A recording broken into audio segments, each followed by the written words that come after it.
스터디는 무조건 강추입니다.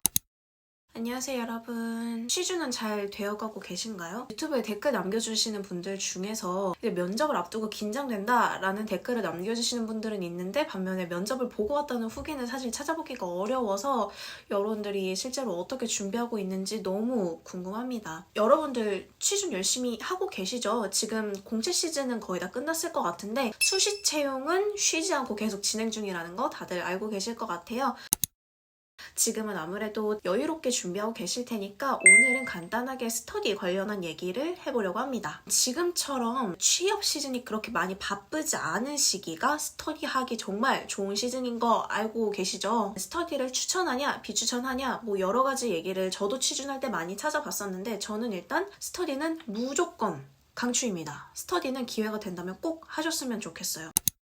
스터디가 저는 장점이 진짜 많다고 생각하는데 한 3가지 정도로 나눠볼게요. 스터디를 했을 때 우리는 어떤 이점을 얻어갈 수 있을까요? 첫 번째로는 스터디를 통해서 다른 취준생 분들의 일상을 간접 체험할 수 있게 됩니다. 나랑 같은 스터디에서 준비하는 사람이 어떤 자격증, 어떤 스펙, 그리고 어떤 준비 과정, 어디서 주로 정보를 얻는지 이런 일련의 것들을 제가 모르는 정보들을 많이 접할 수 있게 돼요. 저도 경험해봤지만 취업이 너무 고독한 자신과의 싸움이잖아요. 이거를 혼자 하려다 보면 지금 내가 어느 정도 수준인지 사실 감도 안 오고 뭘 더 준비해야 되는 건가 되게 그 스펙의 늪에 빠질 가능성이 큽니다. 어느 정도 취업 스터디를 하면서 다른 사람들이 가지고 있는 스펙들 그리고 자격증들 리스트 보면서 아 요건 필요하겠다 요건 필요 없겠다 요런 구분을 좀 할 수 있게 되고요. 여러 가지 스펙이 높은 사람들이 있을 거잖아요. 그 사람들을 보면서 내가 부족한 게 뭐가 있구나를 인지할 수 있는 계기가 됩니다. 다른 사람들을 보면서 내 취업 수준을 높일 수 있는 계기가 되기도 했어요. 저한테는.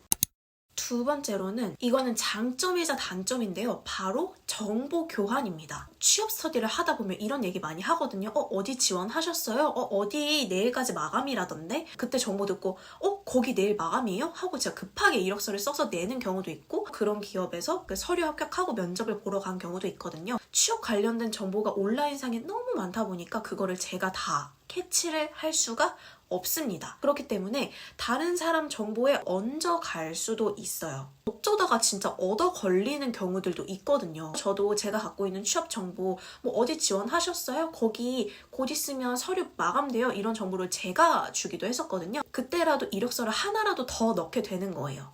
이러는 것도 사실 되게 취업 생활을 하는 데 있어서 되게 큰 자극이 됩니다. 세 번째로는 진짜 저에게 필요한 거였는데요. 바로 규칙적인 생활 습관입니다. 취업 스터디를 하시다 보면 주 1회에서 2회 정도 나가시잖아요. 그러면 나에게 주 1회에서 2회 정도 규칙적인 루틴이 생기는 겁니다. 제가 진짜 못하는 것 중에 하나가 루틴을 잡는 거였는데요. 게으른 성향이 있다 보니까 뭔가 정해진 일정이 없으면 제 하루가 되게 그 뭉뚱그려지면서 끝나는 경우가 좀 많았어요. 아침잠도 되게 많은 스타일이라 취준할 때도 좀 여유롭게 막 8시에 일어나고 뭐 도서관 갔다가 밥 먹을 때 되면 밥 먹으러 오고 이런 좀 되게 루즈한 루틴을 가지고 있었는데 취업 스터디를 할 때 조금은 더 빡세게 제 일정을 잡아줄 수 있었고 루틴한 일정이 있다 보니까 그 일정에 맞춰서 뭐라도 하게 됩니다. 취업 스터디 가서 사람들이랑 얘기를 하려면 이력서를 한 번이라도 더 쓴 경험이 있으면 좋고 다른 사람들의 생활 습관을 보면서 저도 같이 자극을 얻는 거예요.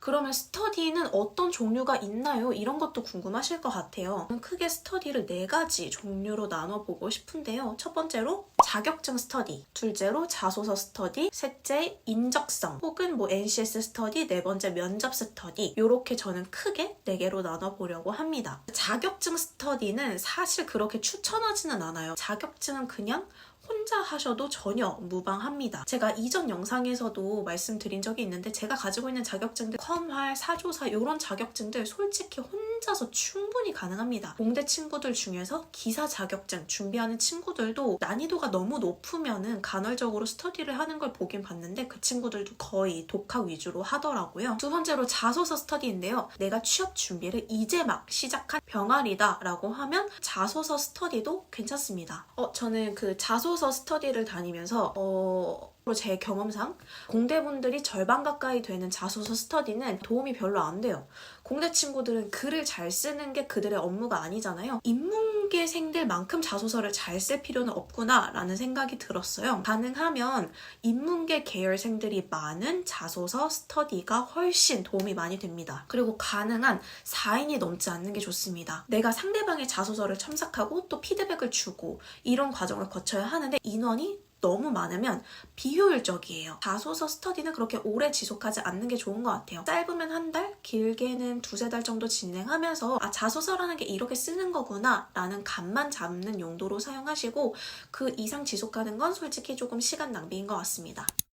그리고 세 번째, 인적성 스터디 혹은 NCS 스터디, 이거는 공부하시는 분들은 이제 무조건 추천입니다. 인적성이나 NCS 준비하시다 보면 그 스터디 안에 무조건 한두 명 정도는 고수가 숨어 있거든요. 그 고수들한테 꿀팁 얻고 시험 모의고사 볼 때도 좀 더 긴장감을 갖고 할 수 있기 때문에 공부를 위한 스터디는 스터디 기간 동안 꾸준히 유지하면서 내 실력을 높은 수준으로 계속 높이고 이미 높은 수준이라면 유지하는 정도로 계속 스터디를 유지하시는 게 좋은 것 같아요. 합격할 때까지. 그리고 네 번째, 면접 스터디입니다. 제 유튜브에서 면접 스터디 당연히 추천하겠죠. NCS든 인적성이든 고수가 한두 명 숨어 있다고 했잖아요. 면접 스터디에서는 제가 고수 역할을 했습니다. 다른 분들께서도 도움을 많이 받았다라는 피드백을 주셨습니다. 저는 면접 스터디에서 뭘 얻어갔느냐? 모의 면접 체험을 할 수 있는 거죠. 면접관 분들께서 저에게 할 수 있는 질문을 생각만 하는 거, 그리고 혼자 말로 떠들어 보는 거랑 누군가가 예고 없이 질문을 하는 거에 대해 답변하는 게 정말 느낌이 다릅니다. 나는 1분 자기소개를 뭐라고 하지? 라고 생각해서 혼자 열심히 막 떠들어 보는 것보다 면접 스터디원이 저에게 1분 자기소개 한번 해보시겠어요? 라고 했을 때 제가 거기서 답변을 하는 연습하는 게 실전 연습이 됩니다. 저는 간혹가다 원하는 스터디가 없다라고 했을 때는 적극적으로 제가 모았습니다. 내가 굳이 뭘 잘해서 모으는 사람일 필요는 없어요. 저는 제가 NCS를 그렇게 잘하는 편이 아니었지만 제가 NCS 스터디를 모아가지고 하기도 했거든요. 취준생활이라는 게 정말 너무 고독한 싸움이다 보니까 혼자 하다 보면 되게 지치고 힘들고 망망대해를 걷는 느낌이 들 때가 많잖아요. 스터디를 진행을 하게 되면 나와 같은 처지에 놓인 사람들과 공동의 목표를 향해 가는 거기 때문에 취준생활 때 소속감을 찾는 건 되게 저는 좋은 포인트인 것 같아요. 꼭 한 가지 당부를 드리고 싶은 건 취준생들끼리 만나서 거의 이제 취준 얘기를 하잖아요. 너무 그들 얘기에 매몰되진 않았으면 좋겠습니다. 뭐 면접에는 이래야 한다더라, 자소서는 이렇게 써야 한다더라, 그런 얘기에 너무 매몰되지 마세요. 취준생들끼리 하는 얘기는 그냥 취준생들 수준에서만 할 수 있는 얘기들이 많습니다. 나 스스로 경험을 많이 쌓는 수밖에 없어요. 오늘은 좀 긴장감을 딱 잡을 수 있는 얘기를 가져왔고요. 계속 취준생의 긴장감을 유지한 상태로 취업 준비하셨으면 좋겠습니다.